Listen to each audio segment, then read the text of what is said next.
La importancia personal está en el origen de todos nuestros dolores y pequeñeces. Acabar con ella es el primer y más arduo trabajo de la vida espiritual. Afortunadamente, la importancia personal tiene un punto débil. Depende del reconocimiento para subsistir. Si no damos importancia a la importancia personal, esta se acaba. La importancia que nos concedemos en cada una de las cosas que hacemos, decimos o pensamos, embota todos nuestros sentidos y nos impide percibir la vida de forma clara y objetiva. Somos como pájaros atrofiados. Nacemos con todo lo necesario para volar, pero estamos permanentemente obligados a dar vueltas en torno a nuestro ego. La cadena que nos aprisiona es la importancia personal. El camino para convertir a un ser humano normal en uno extraordinario es muy arduo. Siempre interviene nuestra sensación de estar en el centro de todo, de ser necesarios y tener la última palabra. Nos sentimos importantes. Y cuando la persona es importante, cualquier intento de modificación se convierte en un proceso lento, complicado y doloroso. Después de experimentar durante siglos situaciones que filtran nuestros modos de percibir el mundo, pasamos a considerar que estamos obligados a vivir en una única realidad, pero el universo está construido con principios muy maleables, que pueden acomodarse en formas casi infinitas de percepción. A partir de esta simplificación humana, fijamos nuestra atención en apenas uno de esos niveles, amoldándonos a él y aprendiendo a sentirlo como si fuese único. Así ha surgido la idea de que nosotros vivimos en un mundo exclusivo y por consiguiente se ha generado el sentimiento de ser un yo individual. Es un pariente cercano de lo que en psicología se denomina ego y en sociología ansiedad de estatus. Es una construcción mental que nos lleva a intentar diferenciarnos de los demás, a sentirnos superiores por la calidad de la casa en que vivimos, el vehículo en que nos movemos o la cantidad de dinero que ganamos. Usualmente, vamos por la vida dejando constancia de nuestros progresos. También podemos apelar a nuestros títulos académicos, al grado de autoridad que tenemos en la comunidad o lugar de trabajo, o inclusive a las amistades importantes, que nos confieren una importancia personal prestada. Basar nuestro bienestar emocional en la importancia personal es una receta para la permanente insatisfacción, porque la medida de la importancia solo tiene sentido en comparación con los demás. Como lo dijo el autor de la Desiderata hace siglos, si te comparas con otros puedes volverte vanidoso y amargo, porque siempre habrá personas más grandes y más pequeñas que tú.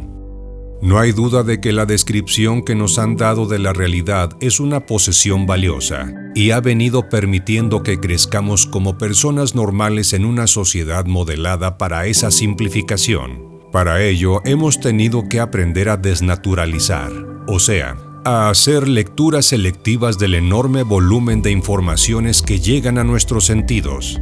No obstante, una vez que esas lecturas filtradas se convierten en la realidad, la fijación de la atención funciona como un anteojo, pues nos impide tomar conciencia de nuestras increíbles posibilidades.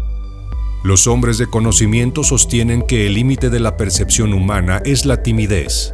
Para poder manipular el mundo que nos rodea, hemos tenido que renunciar a nuestro patrimonio perceptivo, que es la posibilidad de testimoniarlo todo. De ese modo, hemos sacrificado el vuelo de la conciencia por la seguridad de lo conocido. Podemos vivir vidas fuertes, audaces, saludables. Podemos ser seres extraordinarios e impecables, pero no lo osamos. Nuestra herencia es una casa estable donde vivir, pero nosotros la hemos transformado en una fortaleza para la defensa del yo. Mejor dicho, en una cárcel donde hemos condenado a nuestra energía a consumirse en cadena perpetua. Nuestros mejores años, sentimientos y fuerzas se van en el arreglo y mantenimiento de aquella casa porque acabamos por identificarnos con ella. Cuando una criatura se convierte en un ser social, adquiere una falsa convicción de su propia importancia, y aquello que al principio era un sentimiento saludable de autopreservación, acaba por transformarse en una ególatra exigencia de atención. La importancia personal de los regalos que hemos recibido es el más cruel. Convierte a una criatura mágica y llena de vida en un orgulloso asustado y con miedo de ser feliz. Debido a la importancia personal, estamos llenos de rencores, envidias, miedos, culpas y frustraciones. Nos dejamos guiar por los sentimientos de indulgencia y huimos del importante servicio del autoconocimiento, con pretextos como la pereza, el mayor enemigo de la espiritualidad. Por detrás de todo esto está una ansiedad que intentamos silenciar con un diálogo interno cada vez más denso y menos natural. La importancia personal es homicida, trunca el libre flujo de la energía, y esto es fatal. Ella es la responsable por nuestro final como individuos.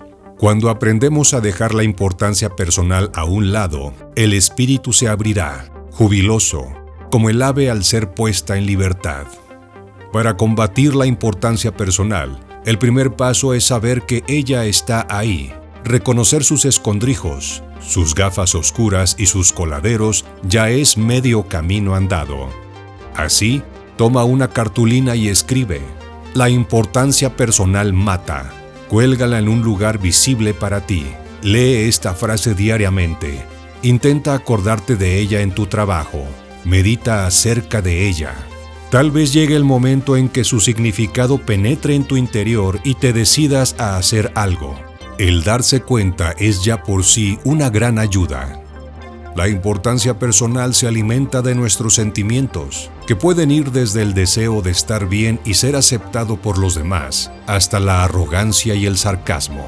Pero tu área de acción favorita es la compasión por ti mismo y por los demás, de forma que, para acecharla, tenemos, sobre todo, que descomponer nuestros sentimientos en sus mínimas partículas, descubriendo sus fuentes de nutrición. Pregúntate: ¿por qué me tomo tan en serio? ¿Cuán apegado estoy? ¿A qué dedico mi tiempo?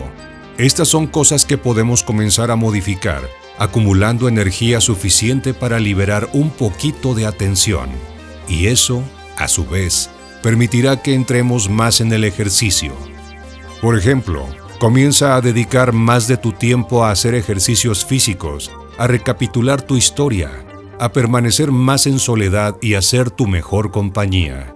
Observa y revalúa los alimentos que aprecias ingerir. Parece algo sencillo, pero con esas prácticas nuestro panorama sensorial se redimensiona. Recuperamos algo que siempre ha estado ahí y dábamos por perdido.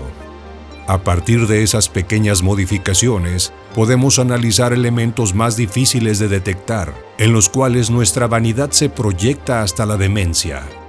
Por ejemplo, ¿cuáles son mis convicciones? ¿Me considero inmortal? ¿Soy especial? ¿Merezco que me consideren?